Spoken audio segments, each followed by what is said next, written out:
pagi banget. Tar dulu.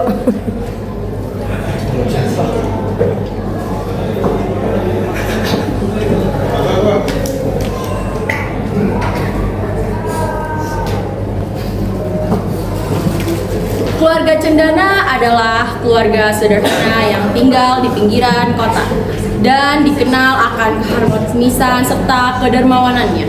Andono Prasetyo dan Maya Dian Saputri hidup bersama 5 anak mereka dalam ikatan keluarga yang hangat.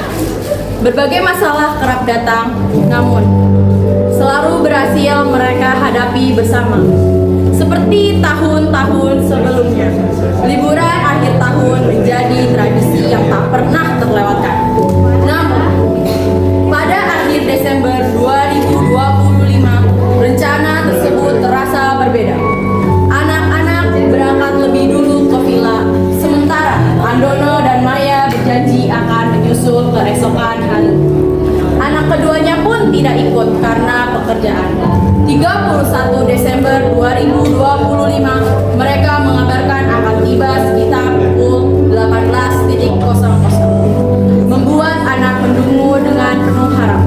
Menjelang malam pergantian tahun, penantian itu berakhir pada kabar memilukan ketika pihak kepolisian mengabarkan bahwa Andono dan Maya mengalami kecelakaan dan meninggal dunia di tempat. Sejak saat itu, kebahagiaan keluarga Cendana berubah menjadi duka yang mendalam.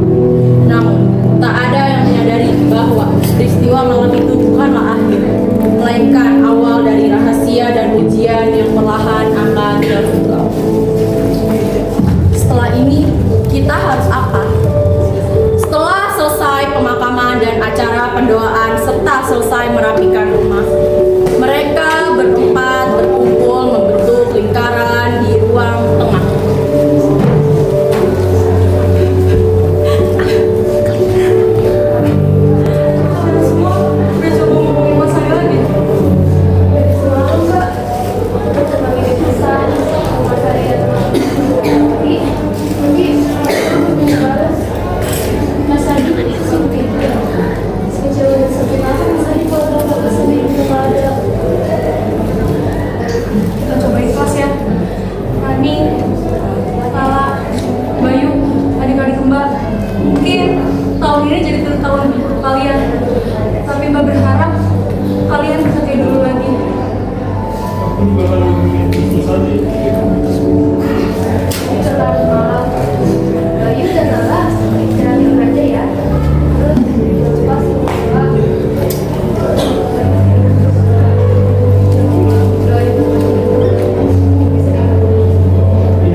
Namun, pertahanan Raya runtuh di rumah yang terasa sunyi. Bayu mendapati kakaknya yang hancur dalam duka, lalu ia datang menghampiri kakaknya yang duduk diam di lantai kamar.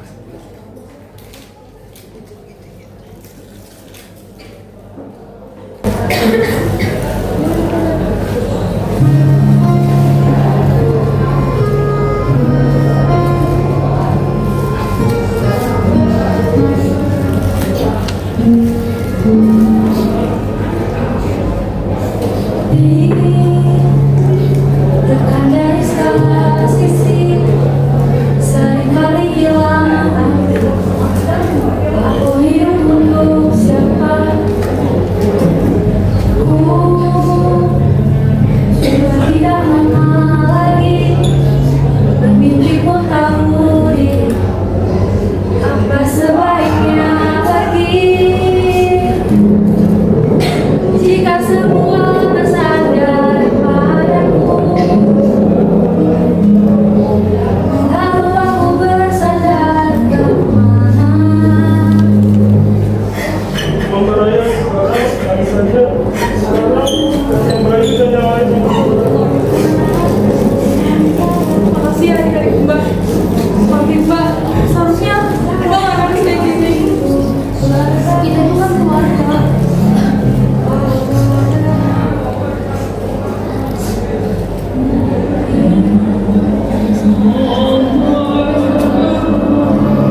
berjamaah, Raya, Rani, dan Bayu mendapati banyak panggilan tak terjawab di ponsel mereka dari nomor yang sama, yaitu dari Nara, rekan kerja Adi.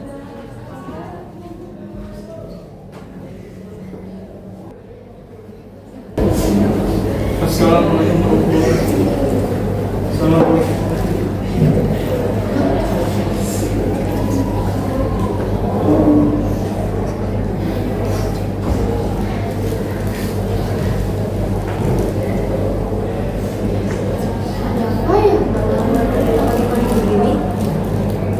Saya juga enggak, tapi dari tadi juga ditelepon terus ini.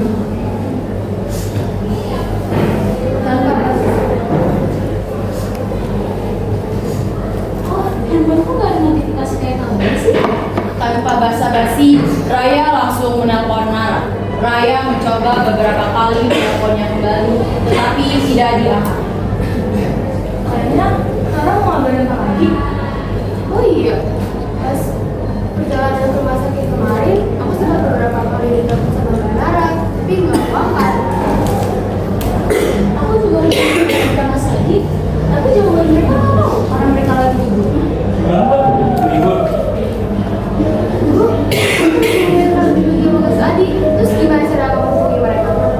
Mas aku udah kirim sama Mbak Raya buat kirim jenazah bapak sama ibu. Mbak Rani sama Bayu lagi mau kirim jenazah. Kenapa kamu gak mau bilang sama Mbak waktu itu? Mungkin dengan jawaban itu kita bisa tahu sebenarnya Mas Adi lagi ada di mana. Mbak, kok jadi nyalain aku? Ya secara gak langsung kita bisa minta nomor atasnya Mas Adi dong buat kasih tahu kalau bapak sama ibu udah gak ada. udah. Rani ingat, di sini tuh nggak ada yang salah. Lala nggak ngasih tahu karena suasananya lagi nggak pas. Lala juga waktu itu udah bilang sama Mbak, tapi Mbak nggak fokus. Setelah mendengar jawaban Raya, ruangan hening beberapa saat.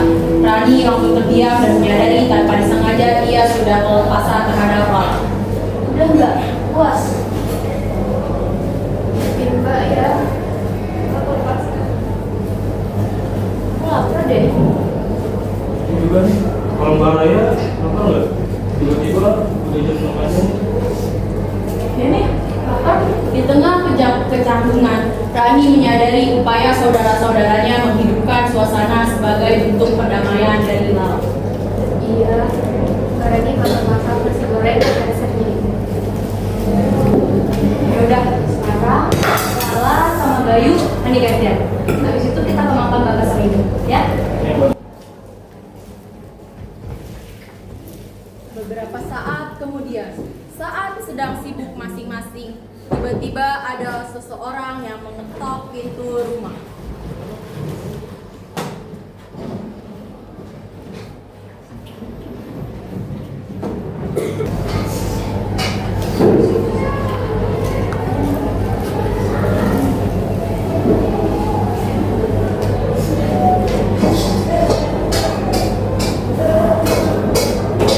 Dia biar Bayu aja yang buka Mbak. Siapa Bayu? Nah, Mbak Nara. Mbak Nara, silahkan masuk dulu. Bayu mau panggil Mbak Rani dan Mbak Raya dulu ya.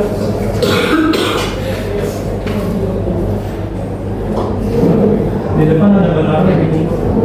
Coba dulu ya Pak. Alhamdulillah. Oh iya Mbak, Mbak Raya lagi ada di mana? Kayaknya lagi di kamar bapak sama ibu deh, lagi berbeda barang. Udah, Mbak mau ke ruang tamu dulu ya. Kamu jangan lupa ngasih tahu Mbak Raya sama Kak Adi. Yaudah, Bayu pergi dulu. Di sisi lain, Rani langsung menyambut hangat kedatangan Nara. Nara yang melihat Rani pun langsung memeluk Rani. Rani, juga yang satu dari kamu aku. Tak lama, Raya datang. Menyadari kecanggungan antara Raya dan Rani, Rani menawari minum sebagai pembukaan percakapan. Mbak Nara, makasih ya udah mau datang. Mbak mau minum apa? Ada jalan asal kayak someran. Mbak masih sama lucunya ya? Bisa aja kamu. Yaudah, Rani tinggal ke dapur dulu ya.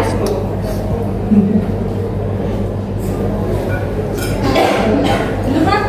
Iya. Setelah itu suasana sampai Rani datang untuk menjamu beberapa cemilan.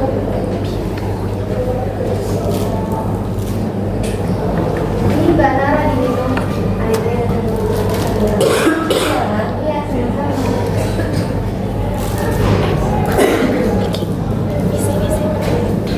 dan iya, sama-sama. Gimana kalau kita? Baik. Sampai ayah belum datang. Kamu tahu kabar tentang Abi? Belum. Aku sama adik-adik bingung banget. Aku udah berusaha padahal buat jadi istri Mas Adi. Tapi tetap aja hasilnya nihil.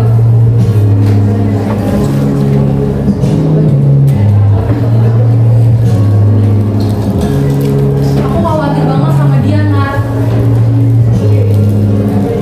Oh iya, kamu kan akan kerja, tidak? Apa dia benar-benar kerja? Dia memang akan kerja, tapi sejak 3 bulan yang lalu sudah tidak satu lagi dengan dia. Aku khawatir banget, Nar, sama dia. Apalagi kalau nanti dia tahu bapak sama ibu udah nggak ada. Rasanya kalau misalkan aku posisiin diri sebagai dia, aku nggak bakal kuat. Aku pasti banyak aku bakal coba hubungin atasan dan lagi kan. Tolong ya, Nar. Itu banget bantuan kamu. Ya ya, udah lama nggak ada kamu lagi kayak gini. Terakhir hubungan saya mau pakai ini sama Nara. Ya aku bisa ya. Udah, lain kali kalau ada apa-apa hubungin aku ya. Maaf kalau aku terlalu terus dulu ya. Ya, Nar. Kamu kok? Udah ya, aku bisa aku pamit ya. Lalu Nara pun pergi dari rumah keluarga Cendana. Selepas urusan dengan Nara selesai, Raya dan adik-adiknya mengunjungi makam orang tua mereka untuk melepas rindu. Diawali dengan salam hangat di depan Ihsan.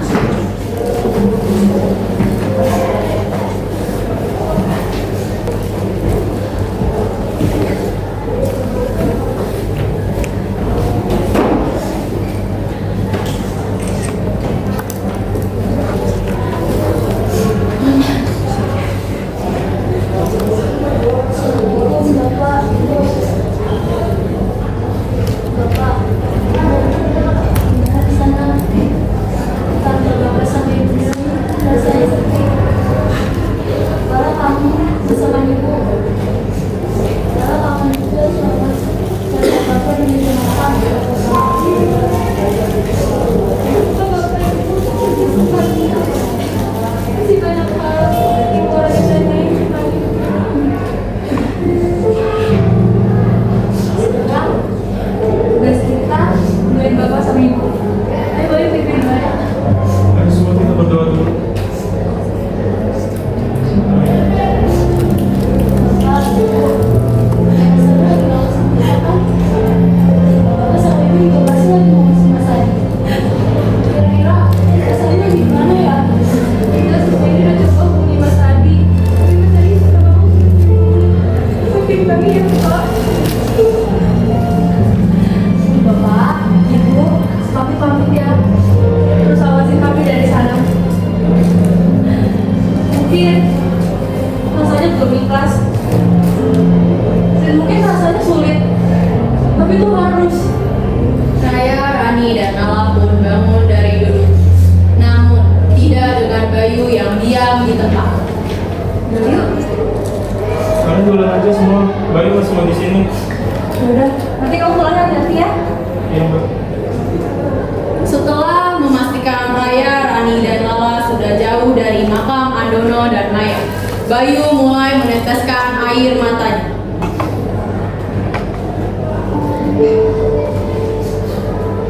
Sampai sekarang, Pak. Sejak pulang ke rumah, Bayu masih ketidur lagi. Sangat asing kan sekarang.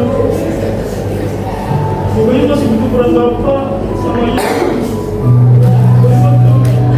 Setiap Bapak sama Ibu. Bayu, si bungsu yang dikenal cuek, gengsi, tapi perhatian dan selalu memasang badan untuk menemaninya di kala sedih. Jika sedih, ia memilih diam, tapi ia akan terbuka tentang kesedihannya hanya terhadap Maya sang ibu. Sekarang Bayu kalau mau cerita sama siapa lagi?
Entah kapan rasa sakit itu bisa sembuh.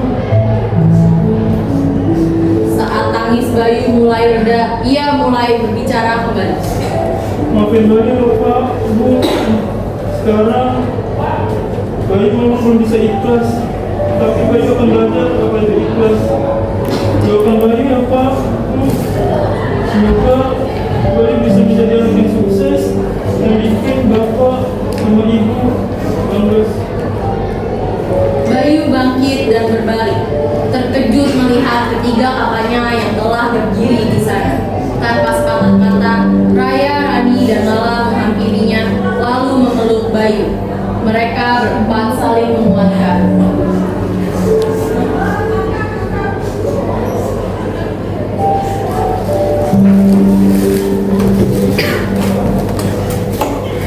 Sepulangnya dari makam, Raya dan adik-adiknya mendapati seorang pria berambut ikal dan tas punggung di tengah, mondar-mandir gelisah di depan rumah mereka.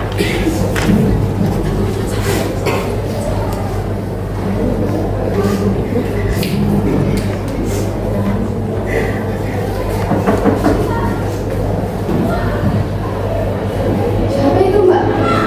Siapa ya? Tapi nggak kenal. Mending nanti dulu Mbak, kita masih Aku kenal tuh siapa? Mas Adi.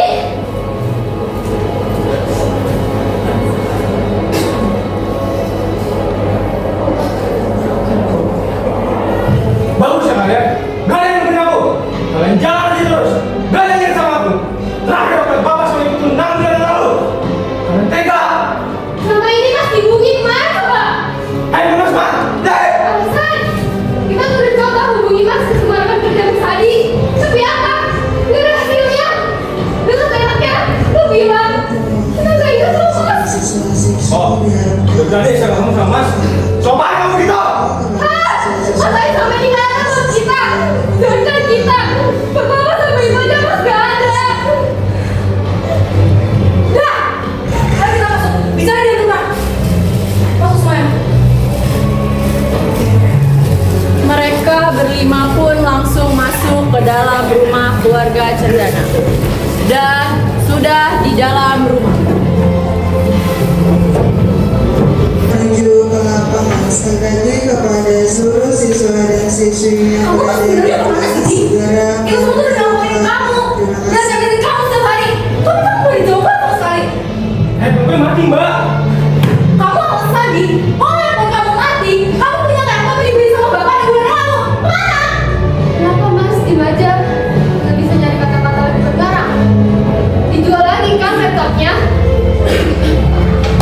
Mas lu yang ngobrol nanti gue. Selalu aja. Sekali lagi kamu ngomong kayak gitu ke kita, bapak bakal sekali aku ngomongin hal dari ini. Wah, lu gila ya Mas? Lu tau gak? Lu adalah anak yang paling bisa bapak sama ibu.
kepergian orang tua mereka. Kelima saudara itu sarapan bersama. Begitu selesai, Raya menahan Bayu dan Lala yang hendak beranjak pergi dari meja makan.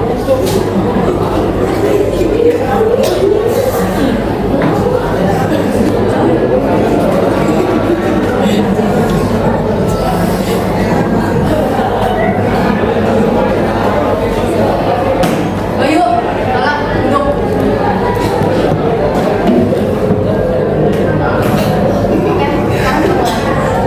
Adi, tolong kamu bicara sejujur-jujurnya. Apa yang udah kamu lakuin sama kamu kerja? Tolong jujur buat kali ini.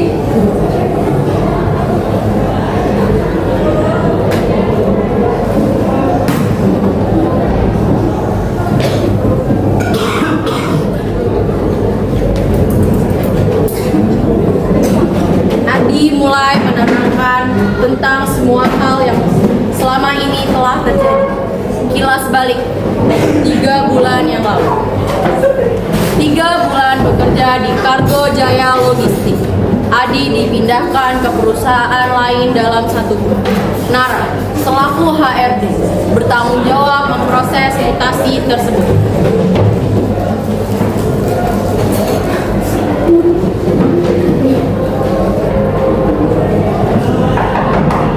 Selamat masuk. Tadi. Jadi saya mau kamu tahu karena kamu dari ini harus pindah ke perusahaan lain. Mbak, ada lain? Iya betul. Perusahaan lain yaitu adalah perusahaan yang saya dan kamu kerja saat ini memiliki perusahaan anak perusahaan lain. Bukan satu pimpinan kok. Pak Kelvin, maksud Mbak? Ya betul. Pak Kelvin. Kelvin awal tahun ini. Kita seluruh keluarga. Lagi bilang apa dia? Bagus juga. Saya nggak tahu pasti. Cuman kalau kamu menerima tawaran ini, kamu bakal gajinya akan lebih dari saya. Tergiur tawaran uang dari Nara, Adi mengesampingkan rasa ragunya dan menerima mutasi ke perusahaan yang bahkan belum ia kenali bidangnya. Jadi Mbak, saya siap datang. Kamu yakin nih? Kamu nggak mau bilang ke keluarga kamu dulu? Kamu punya waktu 2 hari doang. Dan saya belum kasih dulu ya.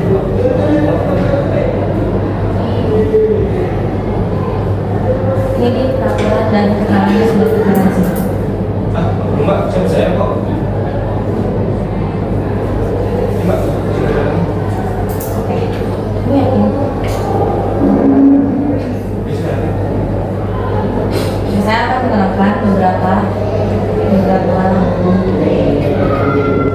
pekerjaan yang harus kamu ambil ini. Kamu mulai hari Senin berangkat ke Bali, terus kamu bisa kerja di hari Rabu.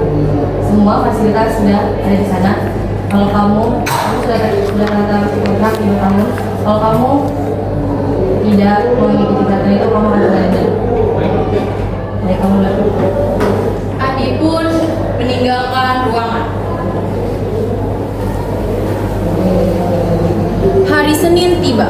Adi berangkat ke Bali dengan ambisi pribadi tanpa memikirkan keluarga. Namun, semangatnya runtuh saat mendapati kantor barunya ternyata tak jauh berbeda dengan kantor lamanya di Batam. Adi masuk dan diarahkan ke sebuah ruangan.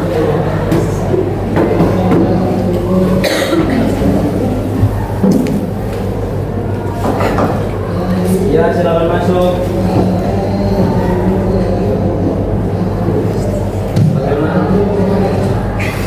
Bagaimana penjelasannya? Menyenangkan. Ya Pak, terima kasih.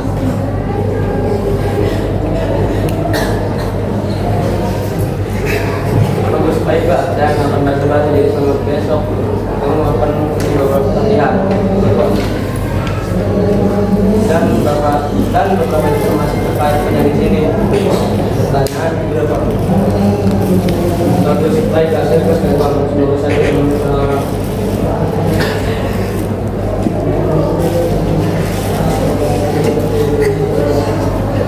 Setelah Kelvin meninggalkan ruangan, rasanya jantung Adi dan kakinya terasa lemas. Karena ia baru saja bertemu dengan pemilik perusahaan.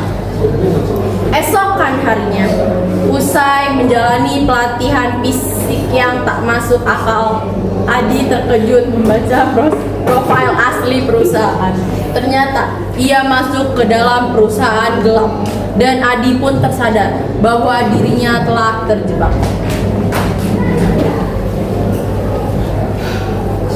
Pak, ini maksudnya apa? Tidak lihat, bagaimana? Saya mundur aja Pak, saya nggak berani.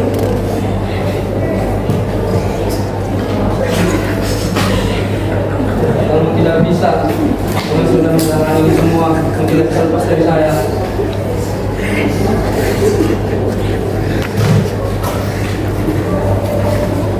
Mendengar tersebut, Adi hanya bisa pasrah dan mencoba untuk menjalankan semuanya dengan perasaannya yang miring.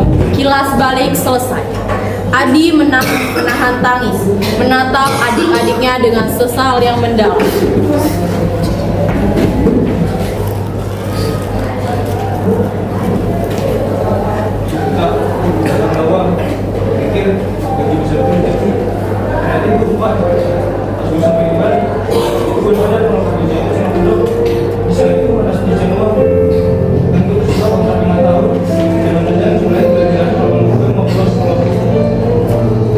Terus kenapa Bapak bisa terlibat sampai berapa itu kosong? Sama saya, ini sudah berarti sekarang isi saya kembali. Mendapat penjelasan apa yang di sana, Bapak.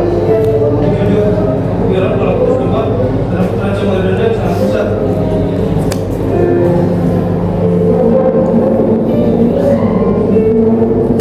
Itu masalah sekedar atau pemahaman. Mana sudah saya misi itu dia bisa lepas. Masih profesional kan mereka. Yang mereka nggak ada alasan buat dengan saya. Sekarang sudah bebas. Sudah punya perusahaan. Jadi selama ibu liburan senang-senang, Bapak sama ibu bikin yang Mas Adi. Bapak harus menjawab dan belum melakukan itu. Bapak transfer semua ke rekening yang dituju untuk diundang kebebasan.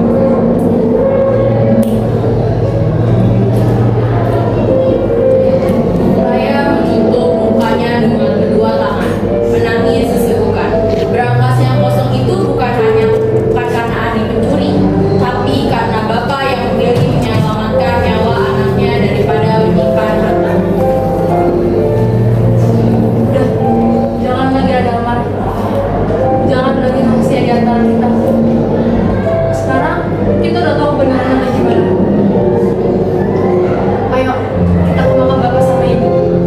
Kita kasih tahu ke bapak sama ibu kalau Mas Adi udah pulang. Kita udah baik-baik aja.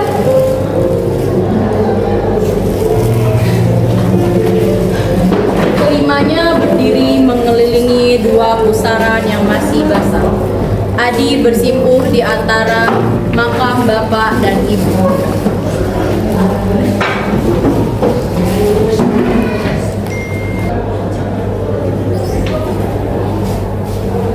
Pak, tadi udah pulang. Tadi selamat keluar.